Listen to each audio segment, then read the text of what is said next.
যারা বন্ধুর থেকে বেশি গার্লফ্রেন্ডকে গুরুত্ব দাও তাদের জন্য রয়েছে বাস। হ্যালো ভাই, কেমন আছিস? এই তো ভালো আছি। কি বলবি বল। কি করিস? কিছু করি না। খাওয়া দাওয়া করছিস?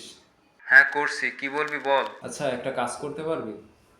আরে ভাই তাড়াতাড়ি বল, জিএফ এর সাথে কথা বলতেছি আর তুই নাটক শুরু করছিস। 1971 সালে মুক্তিযুদ্ধের সময় আমি একটা পোস্ট করছিলাম, বুঝছিস? তো ওই পোস্টে একটা কমেন্ট করতে হবে। প্লিজ ভাই, করে দে না। এই বলার জন্য তুই ফোন করছিস?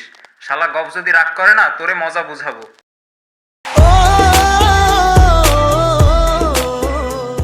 যারা ফ্রেন্ডের থেকে জিএফকে বেশি গুরুত্ব দেন তাদেরকে বলছি, আপনার জীবনে আপনার বন্ধুই সব, আর আপনি যাকে সব ভাবছেন সে আসলে মরীচিকা। একটা পর্যায়ে সে আপনাকে বাস দিয়ে অন্য কারো হয়ে যাবে, আপনি শুধু তাকিয়ে তাকিয়ে দেখবেন। অনেকটা এরকম, হাতে হেরিকেন, পিছনে বাস।